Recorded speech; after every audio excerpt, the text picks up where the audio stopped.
अफगानिस्तान दहशतगर्दी के खिलाफ मौसर इकदाम करे। वज़ीर आज़म शहबाज शरीफ। शंघाई ताउन तंजीम के सरबराही इजलास से खिताब में वज़ीर आज़म शहबाज शरीफ ने कहा है कि SCO खिते के आवाम की समाजी और मुआशी तरक्की के लिए अहम किरदार अदा कर रही है। हमारे चैलेंजेस मुश्तरका हैं, हमें मिलकर तरक्की और खुशहाली के लिए काम करना है। खिते की रोशन मुस्तकबिल के लिए हमें जोग्राफियाई और सियासी महाजराई से खुद को आज़ाद करना होगा। वज़ीर आज़म ने कहा कि पाकिस्तान अपने तिजारती महल वकूफ़ के जानिब गामजन है। SCO तरक्याती मनसूबों के लिए मुतबादिल फंडिंग का तरीक़ाकार वज़ा करे। इन्होंने मज़ीद कहा कि गज़ा में इंसानियत सोज़ मज़ालिम जारी हैं। अक़वाम मुत्तहिदा की सलामती कौंसिल की करारदादें तस्फिया तलब मसाइल के हल के लिए मौजूद हैं। हमें सलामती कौंसिल की करारदादों पर अमल दरामद को यकीनी बनाना है। इस्लामोफोबिया और लसानियत के खिलाफ आवाज़ बुलंद करना होगी। बस अब बहुत हो गया। चीफ जस्टिस और नियाजुल्लाह नियाजी में फिर तलख कलामी। तहरीक इंसाफ के वकील नियाजुल्लाह नियाजी ने बेंच में चीफ जस्टिस की शमूलियत पर एतराज़ किया, जिसे चीफ जस्टिस ने मुस्तरद कर दिया। चीफ जस्टिस ने रिमार्क्स दिए कि क्यों ना नियाजुल्लाह नियाजी के खिलाफ केस पाकिस्तान बार कौंसिल को भिजवा दें। क्या हम अपनी बेइज्जती के लिए यहाँ बैठे हैं? बस अब बहुत हो गया। हमें मालूम है आपकी एक सियासी जमात से वाबस्तगी है।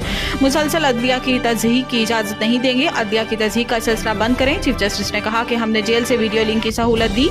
एतराज़ इस वक्त भी नहीं उठाया गया। इंट्रा पार्टी इलेक्शन केस में अली जफर ने कोई एतराज़ नहीं उठाया। इदारों को बदनाम करने का सिलसिला बंद होना चाहिए। अखबारों में सुर्खी लगा दी जाती है कि बेंच कैसे बन गया। पॉपुलर फैसलों का दौर गुजर चुका है। अब बेंच बनाने का इख्तियार कमेटी के पास है। जस्टिस जमाल मंदोखेल ने भी कहा कि लोगों को ख्वाहिशों पर अदालतें नहीं चलती। कप्तान बाबर आजम को तब्दील करने का फैसला कौन करेगा? चेयरमैन PCB ने बता दिया।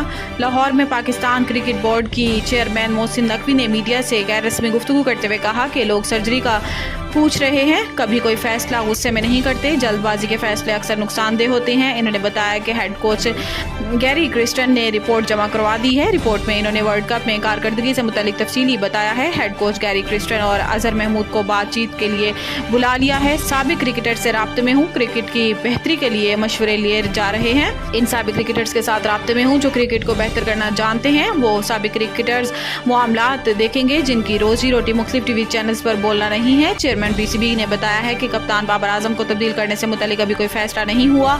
कप्तान को तब्दील करने से मुतालिक साबिक क्रिकेटर्स फैसला करेंगे। मुझे भी महसूस हुआ कि गलतियां हुई हैं, लेकिन साबिक क्रिकेटर्स फैसला करेंगे। वर्ल्ड कप के बाद बाबर आजम और वहाब रियाज से मुलाकात नहीं हुई।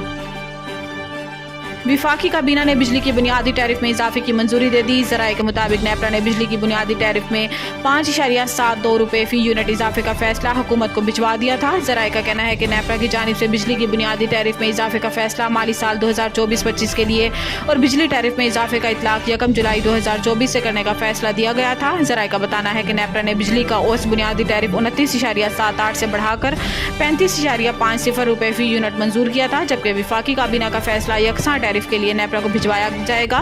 ज़राए के मुताबिक नेपरा की तौसीक के बाद हुकूमत बिजली के बुनियादी टैरिफ में इजाफे का नोटिफिकेशन जारी करेगी। ज़राए के मुताबिक IMF शराइत के तहत विफाकी हुकूमत को 10 जुलाई तक बिजली के बुनियादी टैरिफ में इजाफा करना होगा। बिजली के बुनियादी टैरिफ में इजाफे का सार्फिन पर तकरीबन 600 अरब रुपए का इजाफी बोझ पड़ेगा।